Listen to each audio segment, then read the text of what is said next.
Africa is a continent rich with opportunity. And when business and communities come together, its astonishing potential begins to be felt.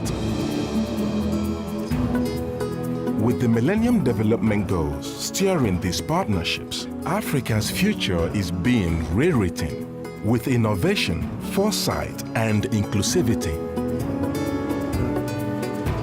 Crossing the length and breadth of the continent, our journalists uncover these stories and share them with the world.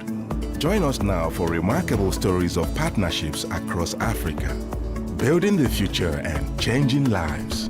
It's Africa's time.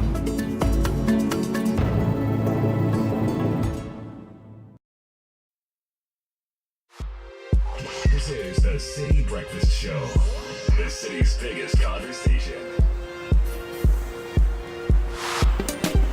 This is the City Breakfast Show. 18 minutes past the hour of 8. This is 97.3 City FM. Welcome back to this segment. We'll be focusing a bit more on the stories like the ones you heard earlier on. Young people in small business trying to make it happen. Now, SMEs are very important in this country. Small and medium-sized enterprises accounted for 70% of our GDP last year. They account for 92% of enterprises within industry and are responsible for over 80% of employment. Radio hits straight to the chase in early morning Accra. As the city wakes up to the bustle of daily life, we've come to Ghana to find out about the realities of small to medium-sized businesses and a new banking initiative to help them thrive. Bernardino Avle is one of the city's most popular breakfast show hosts, and he's a man on a mission. This morning, the studio phone lines are buzzing with his favorite topic, SMEs and entrepreneurship. I'm a bootstrap entrepreneur. I raised the capital myself from savings and from family. You're a bootstrap entrepreneur. That's right. I like the sound of that. Bernardino wanted to give us a picture of the realities of doing business here. So he took us for a chat to his favorite hangout in Oxford Street, the commercial hotspot of the capital. You know, the thing with Ghanaians is that we sell. You know, I think 2 or 3 of our ethnic groups are really good at selling stuff. And there's something interesting as well. Lots of the big manufacturing companies, they started as people who were in trading. So we are a trading people. I wanted to meet an entrepreneur at the helm of a prospering company to hear more about the challenges and opportunities for SMEs in Ghana. It's good to meet you. Welcome. Do you know that this building doesn't have a roof? Oh, I know, and that's why I'm here. This is Seth Mfwafo, a structural engineer and the owner of Vamzet, a steel fabrication company founded in 2000 with his wife Vivian. Our products includes fabrication of tanks, we do mechanical installation, we do piping work, we do steel frame structures and trusses. My father was a farmer and he had quite a number of tractors, and as a young boy, when the mechanics would come and want to repair the tractors, I'll always be with them. Ghana was going through political turmoil when Seth finished high school, but he was a bright student and won a scholarship to study structural engineering overseas. I got my first job from a friend also who introduced me to a businessman who had gotten a project with the roofs to be built, and he needed somebody. And the man told me that he doesn't know me, but he wants to put his trust in me, and that he's going to give me money up to 80% of the contract amount. He said, if you can deliver, then you'll be a good partner. Seth and Vivian had a lucky break when they started Vamzet, but it's not the same for everyone who decides to go it alone. For most startups, seed money is non-existent, and cash flow and inexperience remain constant problems. Lots of people below 25, lots of them coming out of school, not getting the training that is readily employable. Also getting increasingly urbanized, so people are leaving the villages, coming to the city, not enough resources. These are the same kinds of people who fall into the cash flow trap because they don't have enough capital. Friends and fools, as we call them, give them some money to start up. Maybe they start from a garage from their father's house, and he's doing business gradually. But now he wants to scale up, he wants to employ more people, and then you face this challenge of no money, no cash, and you have to deal with it. we have to find our own money, buy materials, do fabrication, complete installation, and then on completion, you wait for 60 days, sometimes 30 if you're lucky, to get paid. So that really has become very difficult for survival of SMEs. And I've had to let jobs go because I can't finance it. Lisa is a journalist from Cape Town. She's been working on a number of stories, some of which include SMEs. They are not able to sustain the business because when they supply, whoever receives the items doesn't pay. It's about cash flow. You can go out and do some interviews with 1,000 small businesses, and even the ones that are big, they'll say there was a time where I went home and I sweated. And then Standard Chartered Bank stepped in with a solution. It's a vendor prepay facility which fast-tracks payments from bigger clients to smaller suppliers like Seth. Both pay for the service, smaller SMEs benefiting from ready cash, and larger clients using the facility to consolidate their supply chains and their local procurement targets. An SME can set up its factory. They can set up their machines. Now they need initial capital to do that. But once that happens, everything else is about cash flows. Now, the key thing for an SME and any company for that matter is they must have a cash conversion cycle that enables them to quickly convert their products into sales and also get those sales to generate cash, which they also now use to buy inputs, and that cycle goes on. Now, what tends to happen is that when these SMEs supply goods to some of the companies, there is a cycle through which these payments go through. Sometimes it could take up to 60 days, sometimes 90 days before they get cash. Now, that's where the problem is. So between the time they have finished producing and selling, and also getting this cash converted back into something they can now use to continue operating, that gap is what we seek to come in. And that's where a vendor prepay comes in. We had a contract with Guinness, and I had managed to secure the materials and deliver it. But then I found it difficult waiting for the 60 days. So one time I was just speaking on phone to the procurement that can't they do anything about it? Then the procurement officer said, there is a program that I can sign on and that I can get paid very quickly. Oh, I said, wow. Then please tell me more about that. I'm interested. Bumset is one of our suppliers who help us in the technical space. They supply stainless steel material. They also help us in fabricating metal equipment. The VPP, that's the vendor prepaid scheme, is essentially a supplier financing scheme which allows suppliers to get payments of their invoices early by discounting their invoices through Standard Chartered. It gets them paid within a maximum period of, say, 72 hours versus being paid at a later date. Basically, of course, there's some financing cost in that, in the sense that when we prepay ahead, it's what is traditionally called invoice discounting. So there's some amount of discounting on the figure. So that helps us then to finance our customer. We finance our large corporates, and indirectly through that, we finance the SMEs to fix their cash flow gaps. I was amazed how swift he was able to work things out. Within 2 days, we had paid into our bank accounts the money that we were expecting from Guinness in 60 days. In terms of the benefits, I think that we're already seeing those suppliers that have signed on to the VPP demonstrating a lot of confidence in the way they go about their business. The ripple effect of that is more job creation, increased GDP growth. So it's not just a benefit for our business, but also a benefit for the entire country.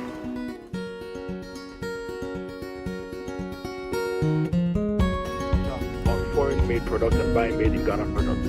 These businesses can expand irrespective of... With the hopeful tone of City FM accompanying them on the way home, Seth is reminded that success is not only about partnerships with financing institutions and big clients. It's also about his wife's support since the very beginning.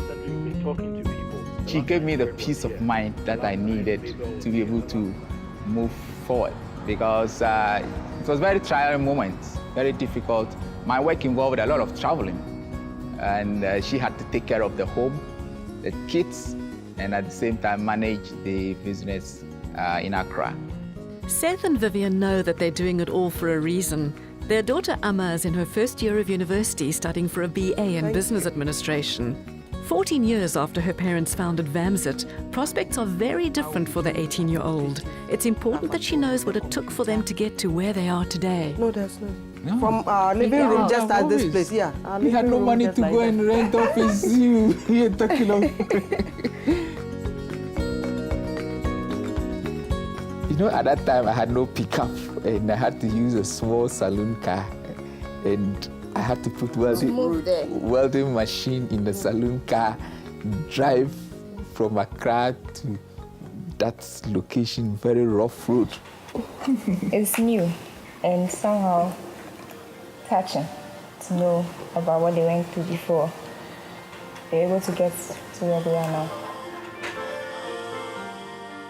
Ghana is clearly a country on the move, but it needs inclusive partnerships to build its GDP.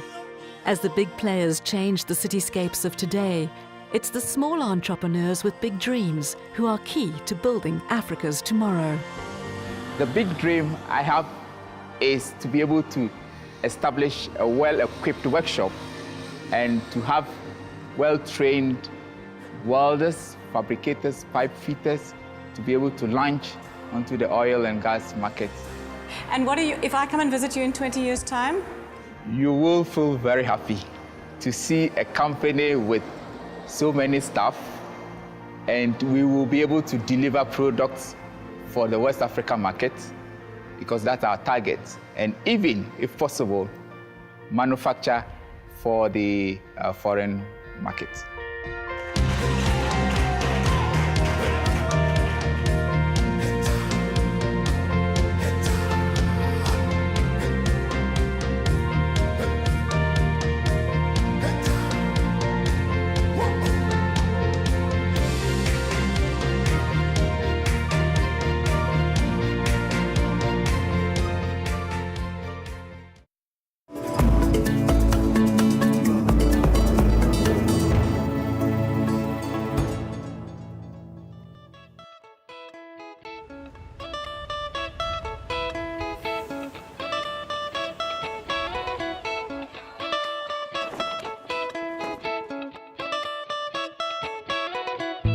These are Liberian school children today, but behind their smiling faces is the legacy of a shocking civil war.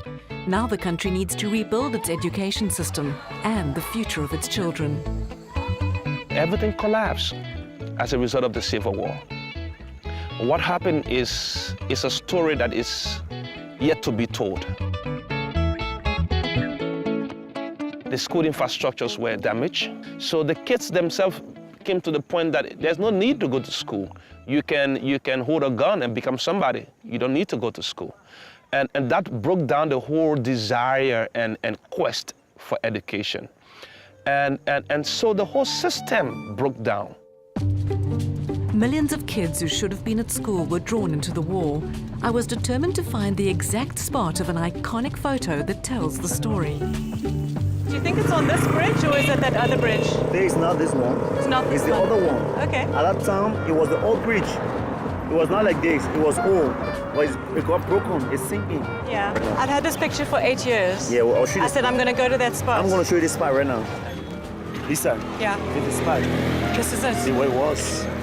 Oh, wow. Yeah. I can't believe it. It's just right here. It's incredible. Right here, yeah. This spot. Right but he would have been facing this direction. Focusing like this. And this is a government. Yeah, government troop. We're gonna have law rebel and have government troop. We were fighting for government troop. During the war, the bridge was very risky. Yeah, there's not a small soldier, a child soldier, small soldier. How old do you think he is? 13, 14 years old. Just a little boy. Just a little boy. He should have been in school. Should have been in school. Well, at the war now. I don't know what get him involved in the war. See, they were part of him first thing. How old are you? Me? How old are you? 14. 14. Like age group. Look at this. It's the age group. Same. Yeah. Are you in school? Yes. It's almost impossible to imagine thousands of young Liberians fighting on Monrovia's streets with the classroom a distant memory. some abducted and forced to become child soldiers. Kelvin Davies was one of them. Hi. Nice to meet you. It's my pleasure. This is my mom. Hey, Mom. Yes. How are you? Hello, my sweetheart. Is this your sweetheart? Yeah. My baby, my sweetheart. Your baby, your My sweetheart. You were a young boy, you were going to school, your parents were with you, your family was with you, and then when you were 10 years old, your life changed. What happened? Well, when I was 10 years old, I never knew anything about going on maybe or murder or whatsoever on my way from school. That's how I got kidnapped by a vehicle with our lesson plate of pickup. And I was picked up, put in the pickup, how they carry me. After we went, they put everybody down in a uniform. The first thing, they never had a soldier uniform for us. So the same clothes you carry, that's the same clothes you live in, about this size. Yeah. How big was the AK? The AK was very big and heavy because it was my very first one. So when I first lifted it up, it was very heavy in my hand until I needed to be walking, a bit dragging. So you were that much bigger than the AK? Yeah. When I was a child soldier, education, I felt that education was not important to me because I had nothing to do with books. Yeah. Rather, the only thing I had to deal with was gun, and that's all.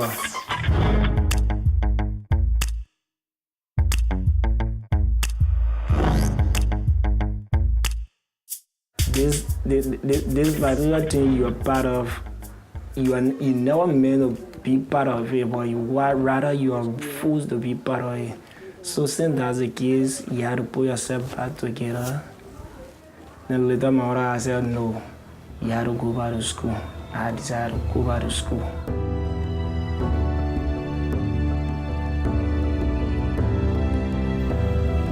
We can state with conviction that our country has turned the corner. Liberia is no longer a place of conflict, war, and deprivation. We're trying to ensure that kids understand that the way to stability is not through the violence or it's not through guns, it's through education. The more people are aware and the more people are educated, the more stable minds they develop because they now appreciate that in order to become somebody, you need to work for it.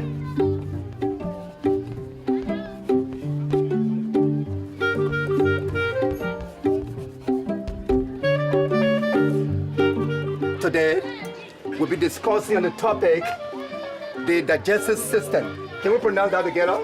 Digestive system. Together we say it. Digestive system.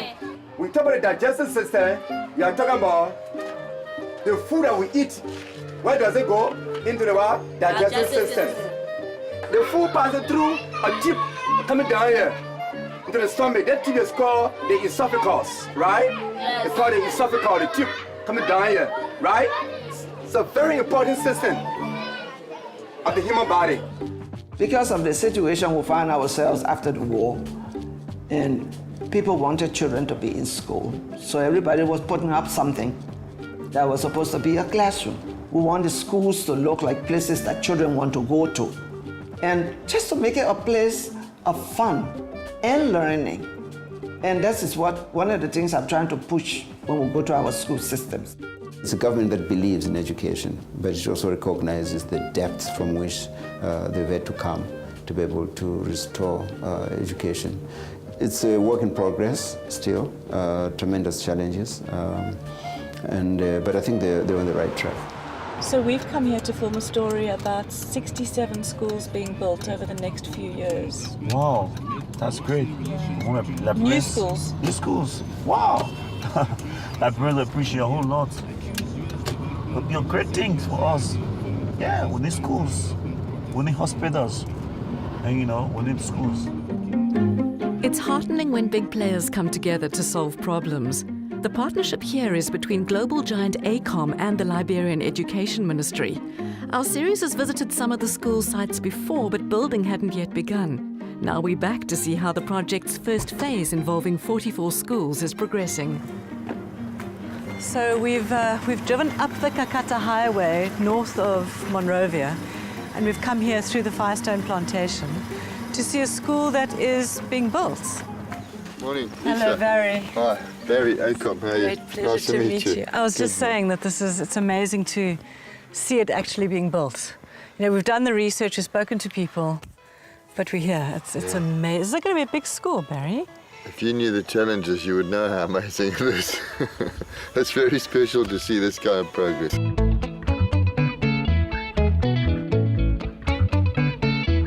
This project is funded by the Global Project for Education. They fund it through the World Bank. The World Bank fund the Ministry of Education, who employ us. ACOM is just here to ensure that the World Bank get what they're paying for, that they get the school built how it needs to be built, they get the right quality, they get it on time, and that the people of Liberia get what the World Bank intended them to get.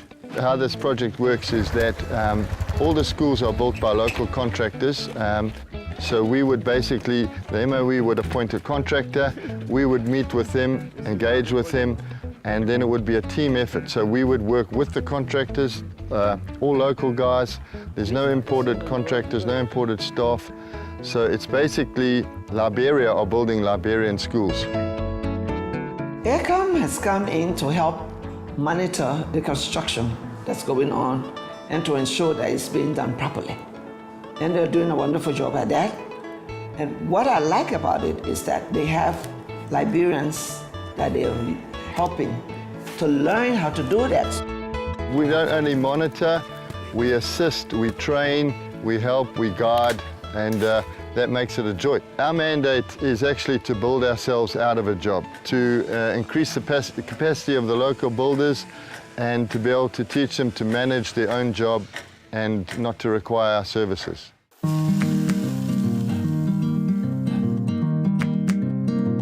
We now have a standardized design that now embodies everything that a school environment should contain. You can see we have the teacher's quarter there. You can see that we have the administrative building, the classroom buildings, and everything just well laid out. Every time I come to this site, overlooking this community and looking at the buildings up, I feel proud. The trusses up there, where the apex is, and you have the one vertical. We need a gusset plate over that area. Okay, we will do that for sure. They've been really cooperative. They've been helpful. They listen. They help you wherever they see you falling. They come in, push you. You know, so I'm really grateful.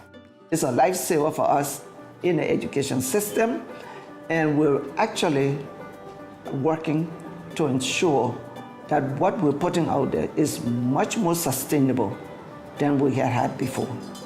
If you travel around and you visit schools, they're brimming with young people. For young Liberians and Liberian children, I think the future is very bright. They just have to stay in school, and then they can really be president as well. Anybody can achieve education. The matter is seriousness and determination. As long as you're serious and determined, nothing will be hard for you. When I was still a little boy, my dream was to become a president. If you want to build something and you want to leave a legacy, then, you know, to build a shopping center does nothing. But to build a school, it's for a good reason. It's not a commercial value, it's a nation-building value. And there's a bit of a warm feeling about building a school. Where's the new school? Yeah!